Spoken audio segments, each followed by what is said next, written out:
The diplomatic shuttle touched down on the landing pad of Kepler Station with a heavy metal sound.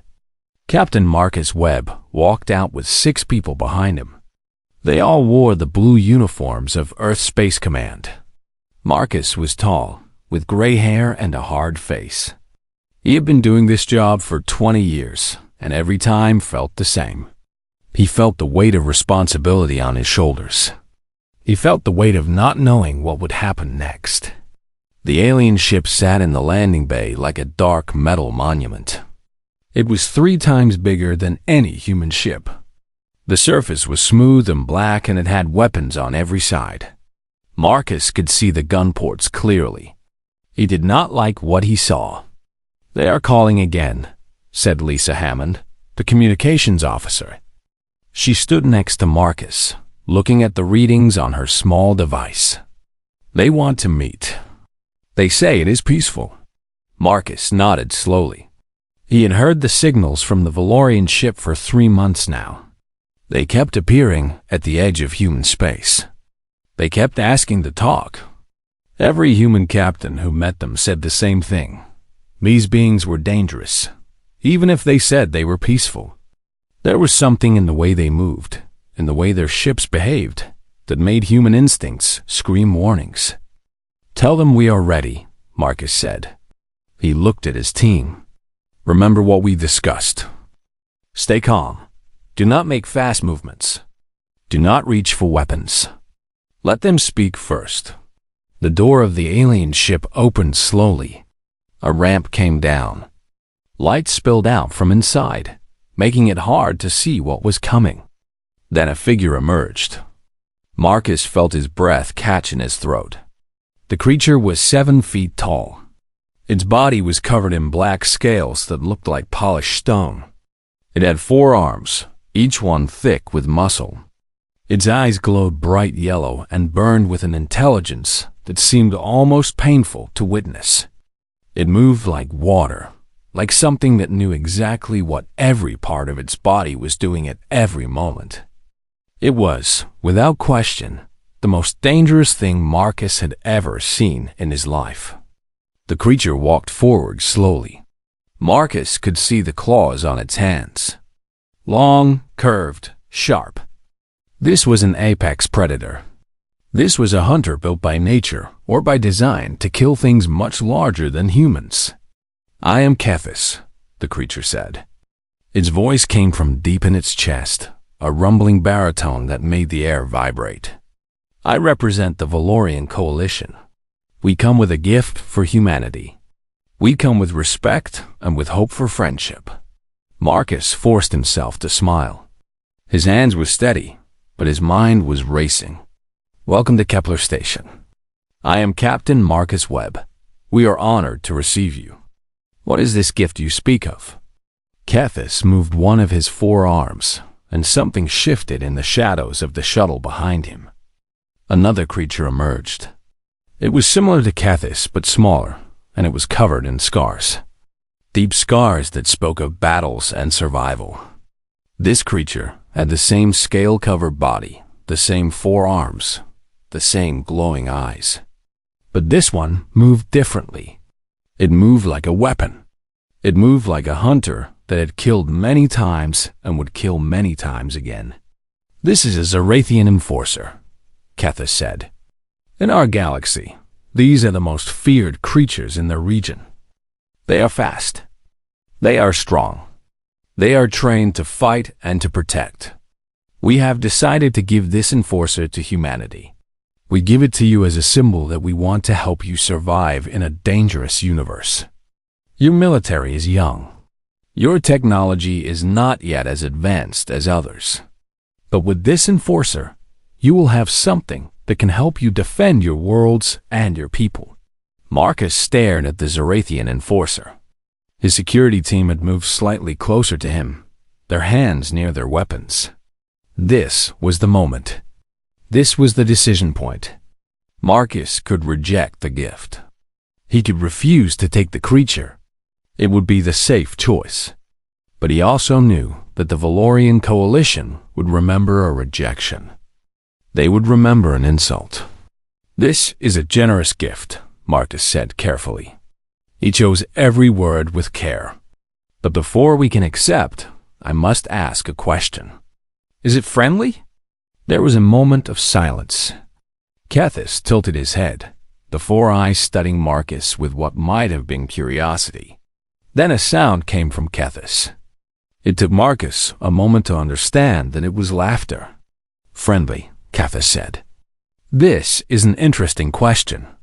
The word means different things to different beings.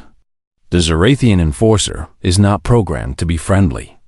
It is not programmed to like other creatures or to feel affection. But it is programmed to be loyal. It is programmed to obey. It is programmed to protect those it bonds with. One of your people must volunteer to bond with this creature. When the bonding is complete, the enforcer will follow that person. It will obey that person. It will protect that person with its life. This is its purpose. This is what it was made to do. And if no one bonds with it, asked Lisa Hammond. Her voice was steady, but Marcus could hear the fear underneath.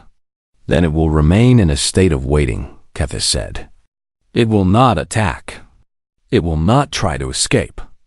But it will not be what it was designed to be. It will not be useful. It will simply exist. This is not good for the creature. The creature needs a purpose. The creature needs a bond. Marcus nodded slowly. He looked at the Zarathian enforcer again. The creature stood still, its glowing eyes watching him without expression, without feeling. This was not a pet. This was not a companion in any normal sense. This was a weapon, a tool, a being designed only for killing. But it was also alive. Marcus could see that now. Under all the fear and the danger, under all the predatory instincts and the military training, there was something alive looking out from those glowing eyes. Something that wanted to be useful. Something that wanted to have a purpose. We will need time to decide, Marcus said. We will need to talk with our leaders. We will need to understand what we are taking on if we accept this gift. Of course, Kethis said. This is reasonable. We will remain on your station. We will wait for your answer. But I will tell you this, Captain Webb. The galaxy is not a safe place. There are others who see your species as weak. There are others who see your worlds as opportunities for conquest. With this enforcer at your side, you will be less weak. You will have a chance to survive what is coming. Kethis and the Zarathian enforcer walked back toward the shuttle. Marcus watched them go, and he felt the weight of the moment settle on him like a heavy coat. He had opened the door to something he did not fully understand. He had allowed something dangerous into human space. And the question that burned in his mind as he walked back to his shuttle was simple and terrifying. Had he made a terrible mistake? The Valorian Coalition wanted to give humanity a weapon. But weapons have ways of turning on those who wield them. Weapons have ways of changing everything they touch. Marcus Webb did not know it yet, but the decision he was about to make would change the course of human history. It would change the way humans saw themselves, and the way the rest of the galaxy saw humans. All because someone had asked a simple question. Is it friendly? Patricia Cross was not a warrior. She was a scientist. She was a linguist who spent her days analyzing languages and studying how different beings communicated with each other. She was 42 years old and had never fired a gun in her life. She had never been trained in combat. She had never been on a battlefield. Her entire career had been spent in laboratories and research stations, looking at patterns and trying to understand how minds worked across different species. So, when the emergency council meeting was held to discuss who would bond with the Zarathian enforcer, everyone was surprised when Patricia raised her hand. "I will do it," she said. Her voice was calm and quiet, but everyone in the room heard her. Admiral Houston stared at her. "Dr. Cross, I have great respect for your work, but you are not a warrior. This creature is a weapon. It was built to kill. It was built to fight. You cannot control something like this. With respect, Admiral, I do not think you understand what bonding means, Patricia said. The ambassador said the creature bonds based on will and trust. It bonds based on understanding between two beings. I can build trust. That is what I have spent my entire life doing. I can understand how other minds work. I can understand what this creature needs. I believe I can form a bond with it. Marcus Webb looked at Patricia carefully. He had known her for 3 years. She was brilliant, yes, but she was also fragile in the way that brilliant people sometimes were. She lived in her mind more than in the physical world. What would happen to someone like that when bonded to an apex predator? If you are certain, Marcus said finally, then we will allow this. The bonding took place in a sealed chamber deep below the station. The chamber was made of reinforced metal. There were emergency exits. There were weapons hidden in the walls if something went wrong. Patricia wore simple clothes. Nothing that would restrict her movement. Nothing that would make her seem like she was preparing for a fight.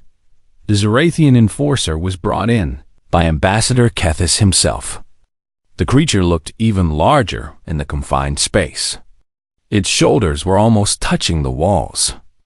Its head nearly brushed the ceiling.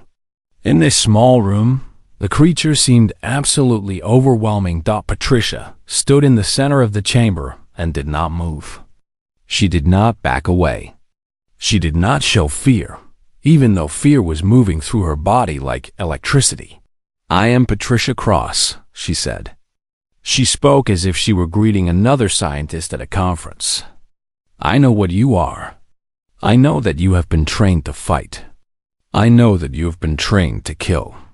I know that you are dangerous. But I want to know something else. I want to know who you are underneath all of that training. I want to know what you want to be. The enforcer made a sound in its throat. It was a low rumble, something that seemed to come from the bottom of the earth. Patricia had no idea if this was aggression or curiosity. She had no training for this. She only had her instinct, and her instinct told her to stand still, to not move, to wait. The enforcer took one step forward, then another. It was not fast.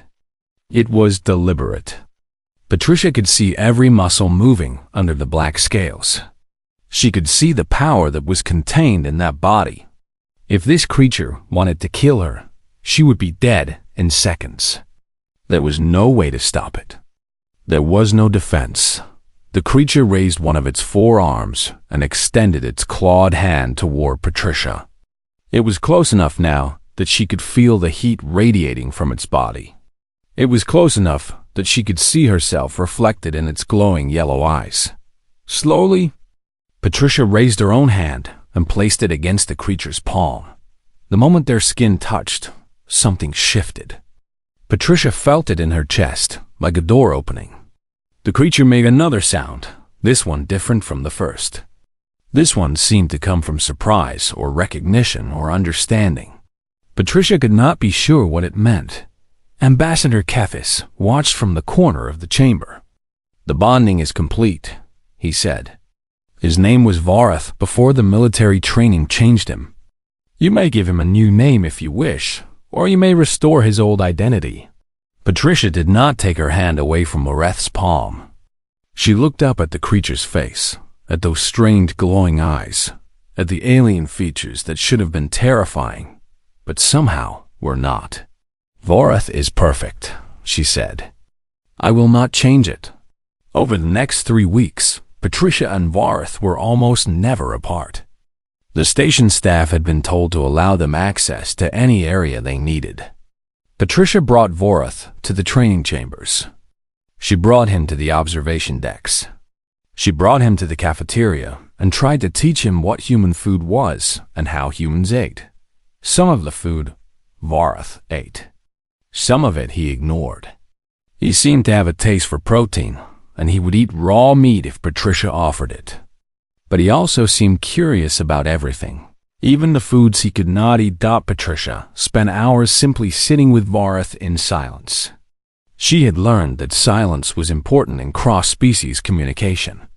Sometimes words meant nothing. Sometimes what mattered was just the presence of another being. The knowledge that you were not alone. She talked to him about her life. She told him about growing up on Earth, about the oceans and the mountains and the sky. She told him about her parents, who had wanted her to be a doctor, but were happy when she became a scientist instead. She told him about why she had dedicated herself to understanding how other minds worked. Vorath listened. Whether he understood or not, Patricia could not be completely sure. But he listened. His glowing eyes would track her as she spoke. His body would remain still. He would give her his full attention. Patricia also began to understand Vorath's own communication. He had a series of sounds he made. Some were low rumbles that seemed to come from his chest. Some were sharp clicks that came from his throat. Some were high-pitched sounds that hurt her ears but seemed to mean something specific to him.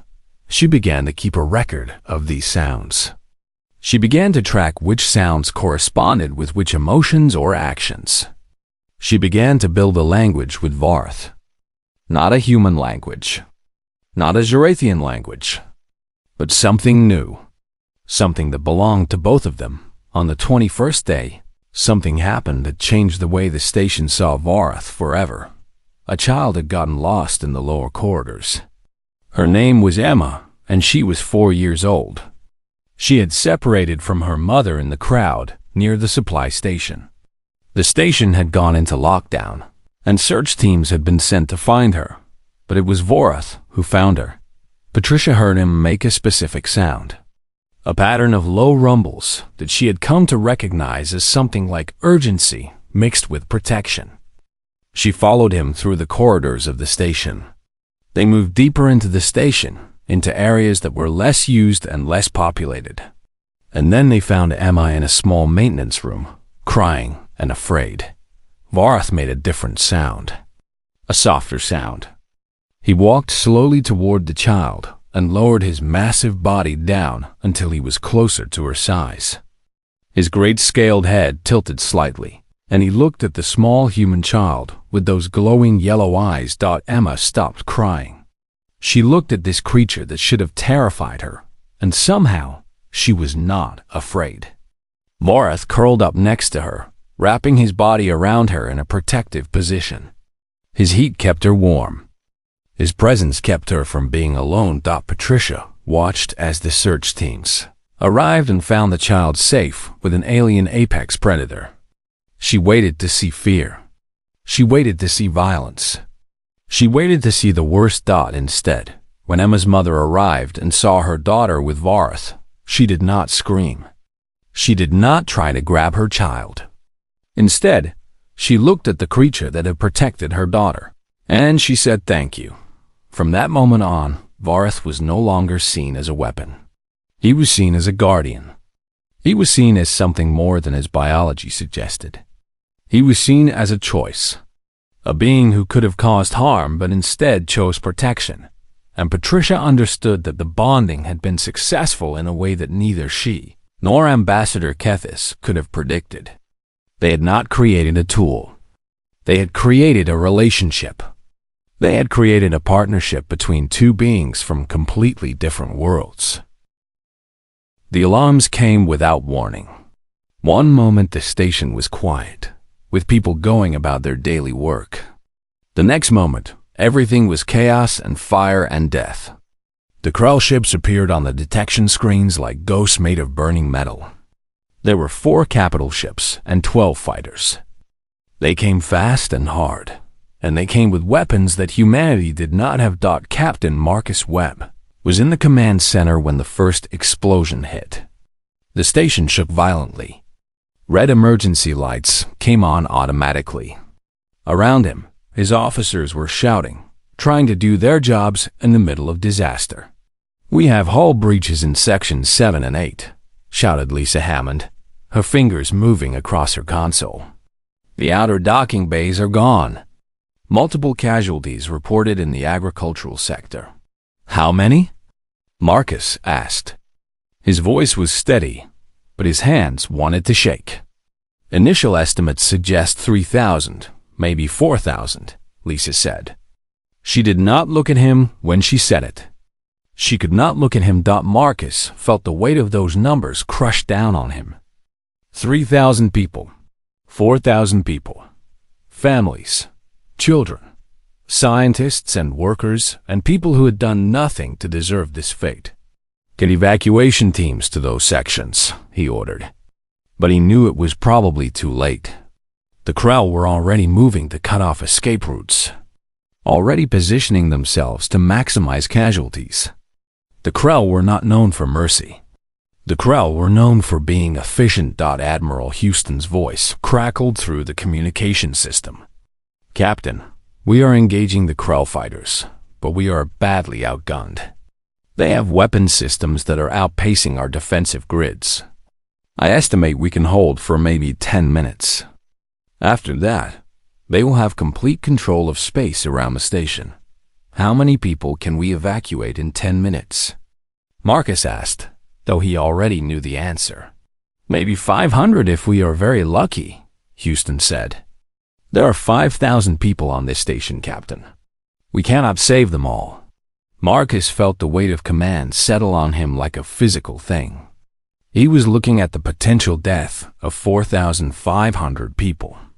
And there was nothing in all of his training, nothing in all of his experience, that told him what to do in this moment. Then Patricia's voice came through on his private communication channel. Marcus, we are coming up to the main junction. Vorath and I have something to show you. Patricia, get to the evacuation pods immediately, Marcus said. That is an order. Get to safety. I am not part of your chain of command, Marcus, Patricia said. And I think you are about to see why the Valorian brought Vorath here. Patricia stood in the corridor with Vorath beside her. The walls around them were shaking. Dust was falling from the ceiling. The sounds of explosions echoed through the metal corridors of the station. Around them, other people were running, trying to get to the evacuation pods or to the safe zones. But Patricia was calm. Vorath was calm. And that was what mattered in this moment. One of the Krell boarding parties was moving through this section of the station. They had cut through the security doors with plasma weapons. They were moving methodically, killing anyone they found, securing the section. They were professionals. They were efficient. They were a military force that expected no resistance. When they came around the corner, they found Patricia and Vorath waiting. The Krell were shorter than Vorath, but broader and heavier. They were covered in natural armor that had been enhanced with combat modifications. They had 4 legs and 2 arms, each arm ending in claws that were designed to tear and rend. Their eyes were compound, giving them 360-degree vision. They were designed to be perfect killers in close combat. There were 4 of them. What happened next occurred in less than 3 seconds. Vorath did not hesitate. He did not show fear. He did not try to run or escape. He simply moved. His speed was impossible. His movements were perfect.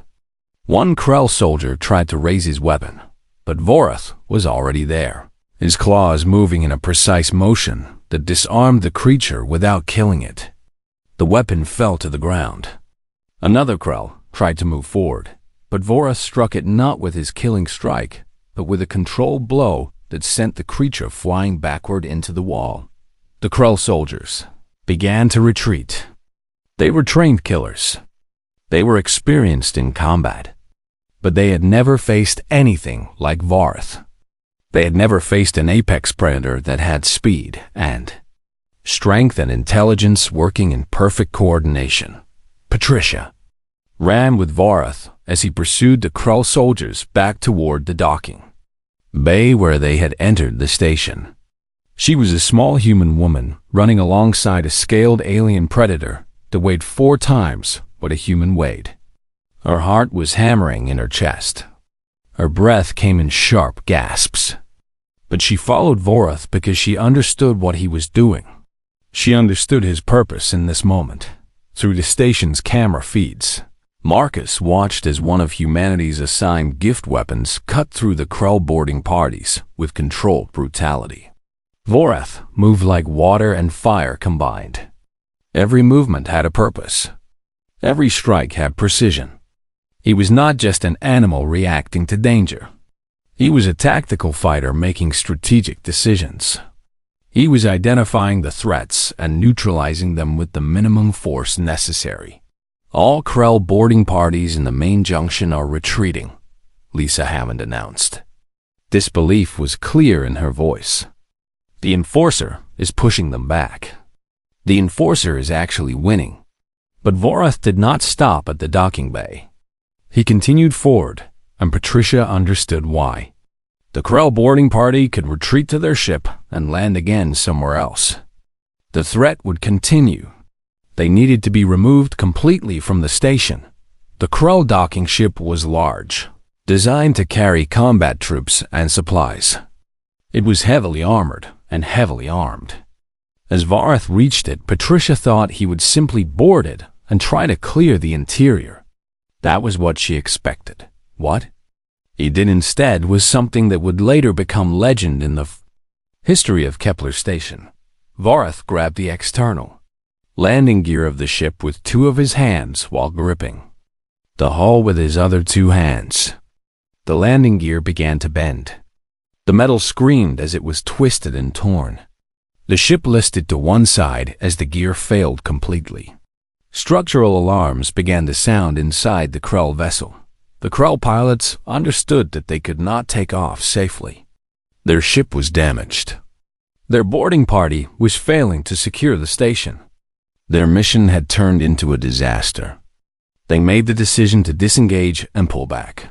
The ship rose on damaged emergency thrusters, its hull breach creating a trail of atmosphere and fire as it limped back toward the Krell capital ship. The crew they had left behind on the station would have to be abandoned. The operation was over. Patricia stood with Vorath in the wreckage of the docking bay. Her clothes were torn. Her hands were bleeding from small cuts. But she was alive. Vorath was alive. And more importantly, the station was alive. Around them, the battle continued in space. But the Krell ships began to break off their assault. They began to retreat. One by one, they disengaged from the station and began to move away from the system. The station-wide address system came alive with Lisa Hammond's voice. All Krell vessels are pulling back. All hostile ships are leaving the system. The attack has been repelled. Repeat, the attack has been repelled. The station erupted into sound. It was not quite cheers, not yet. It was the sound of people understanding that they had survived.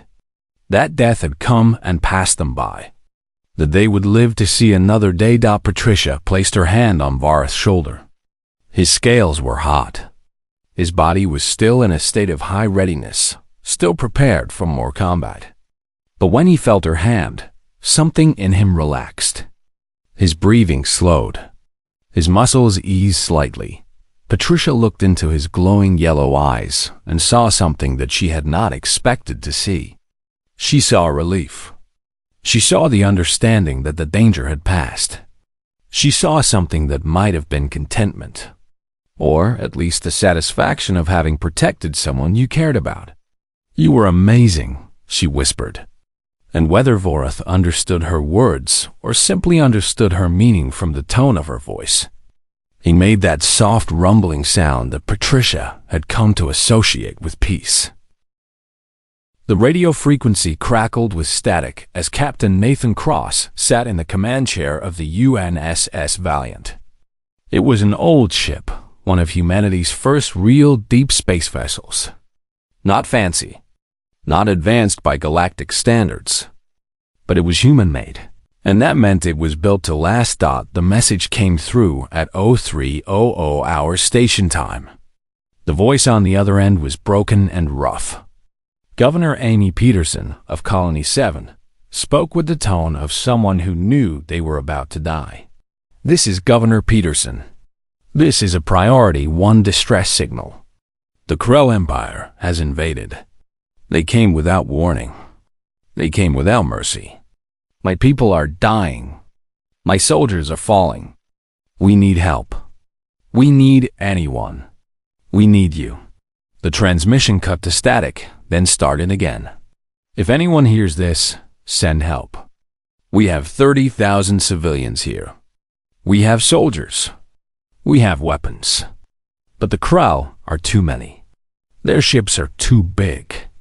Their weapons burn through our armor like it is paper.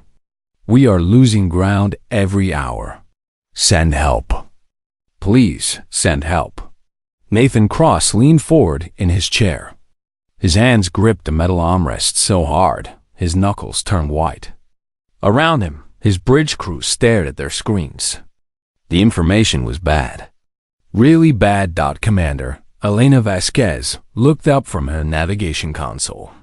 Her dark eyes met Nathan's. She was the best pilot he had ever worked with.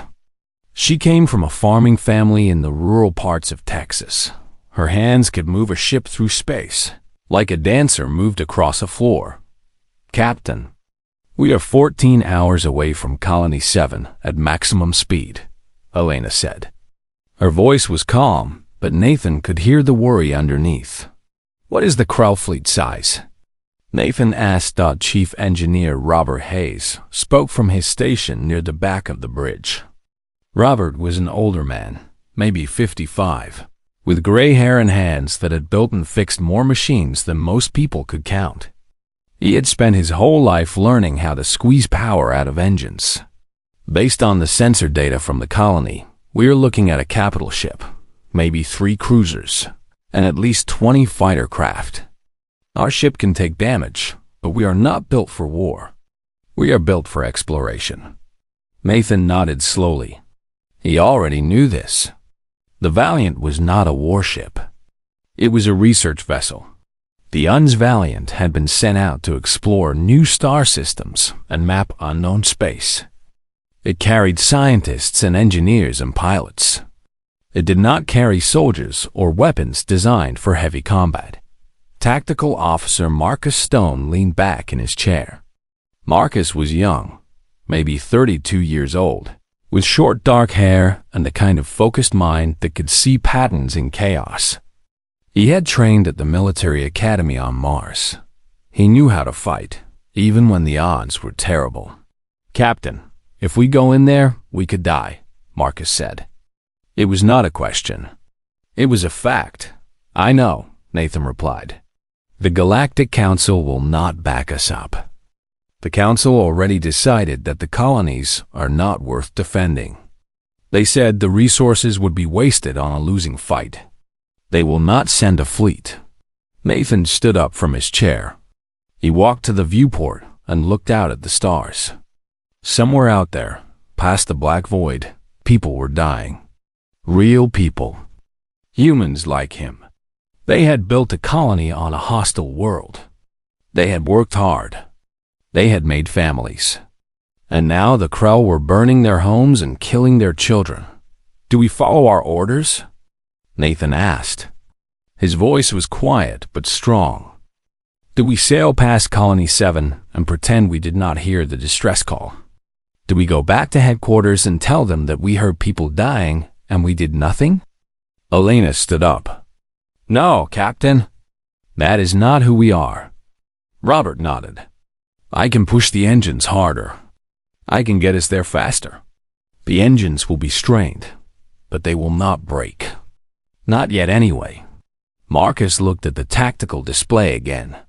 He was calculating odds, running through scenarios in his head. Nathan knew what he was thinking because he was thinking the same thing. They had no chance. Not really. But they had to try. We go, Nathan said simply. The bridge crew moved into action. Elena's fingers flew across her navigation console. Robert raced down to the engine room to boost power. Marcus started running combat simulations, trying to figure out even one scenario where they could win on. Nathan sent out a message of his own back to Earth Command. He told them that the USS Valiant was responding to the distress call from Colony 7. He told them that they would do everything possible to help the colonists. He did not tell them the odds. He did not tell them that command would probably court-martial him for acting without orders. He simply told them what he was doing and why. The Valiant began to accelerate. Nathan felt the shift in the ship's motion. The engines hummed louder. The vessel shook slightly as Robert pushed the systems beyond their normal limits. Over the next hours, more messages came from Colony 7. The situation grew worse. Governor Peterson reported that the main colony settlement was under direct attack.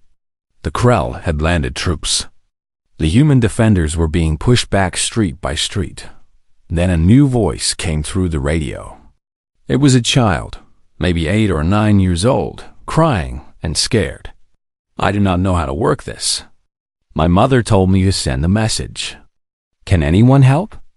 The big ships are burning the city. The people are running. My mother told me to say that we are scared. My mother told me to say, help us. Help us, please. Please help us." The transmission ended. Nathan closed his eyes. He thought of that child. He thought of the fear in that small voice. He thought of all the children in Colony 7 who were feeling that same fear right now. Elena watched him from her console. "We will make it, Captain. I will get us there." "I know you will," Nathan said. The ship pushed forward through the darkness of space. 14 hours away. The colony was dying in real time. And humanity's only response was a single ship with a crew of 87 people. But Nathan Cross had grown up on Earth. He had learned long ago that Earth did not train humans to give up. Earth did not teach people to accept the impossible. Earth taught survival. It taught persistence. It taught the kind of stubborn refusal to die that came from living on a world where everything was trying to kill you. The UN's Valiant cut through the void, racing toward a war it could not win but would not abandon. Governor Amy Peterson stood on the observation deck of the evacuation ship and watched her world die. Below, the city of New Seattle was covered in flames. Buildings that had taken 5 years to construct fell into rubble in minutes. The Krell ships moved through the atmosphere like hunters circling prey. She had maybe 2 hours before the Krell landed their troops in force. Maybe 2 hours to get the remaining civilians off the planet. She had already evacuated 15,000 people. Another 10,000 waited in the shelters, hoping someone would come to save them. But no one was coming. The Galactic Council had made its decision. Humanity was new. Humanity was weak. The resources to defend Colony 7 would be wasted. The Council said this while sitting safely in their high stations, protected by generations of military strength. Amy Peterson did not cry. She had passed crying a long time ago. Now there was only work. There was only the endless task of saving whoever she could save. Her defense commander, Major William Cross, entered the observation deck. He looked worse than she felt. His uniform was torn. His face was covered in soot and blood. He had been fighting on the ground until 10 minutes ago, when she ordered him to fall back and coordinate the evacuation. "Governor, we have lost the outer perimeter," William said. "The Krell are advancing toward the main shelters. We can hold them maybe 1 hour, maybe less. How many soldiers do we have left?" Amy asked. 430. "We started with 2,000. The Krell weapons are too powerful. Our armor does not hold. Our weapons barely scratch their ships." Amy nodded. She had expected this answer. She had known from the beginning that fighting the Krell was hopeless. But she had to try anyway. If she did not try, more people would die faster. Get everyone out of the shelters. Put them on the evacuation ship. I do not care if we are over capacity. I do not care if they have to stand. Get them out. "Yes, Governor," William said. He turned to leave, then paused. We received something on the radio. A message from a human ship called the UNSS Valiant. They say they are coming to help. Amy turned from the window. One ship? Yes, Governor. One human exploration vessel. Amy closed her eyes. One ship against the entire Krell fleet. It was suicide. It was beautiful and hopeless and utterly pointless. But it was something.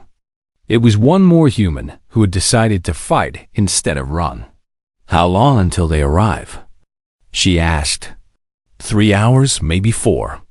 The captain did not give a precise time. 3 to 4 hours. The Krell would have full control of the planet in 2 hours. The evacuation ship would be in space by then, but the Krell had ships that could follow. The fleeing civilians would be hunted as they tried to escape. Below, in the colony, Major William Cross organized the final evacuation. He sent soldiers through the streets, knocking on doors, pushing people toward the evacuation centers. Some came willingly. Some had to be carried. Some refused to leave their homes. One old man, a farmer named Joseph, stood in front of his house. He had built it with his own hands.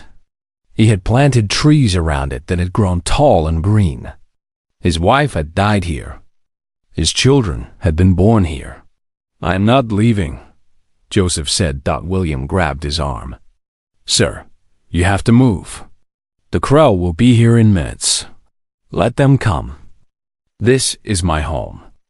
I am staying." William wanted to argue. He wanted to force the old man into the evacuation transport. But there was no time. There were hundreds of other people who still needed to move. He left Joseph standing in his yard, surrounded by his memories. Above, in space, the Krell commander called himself General Zaxter.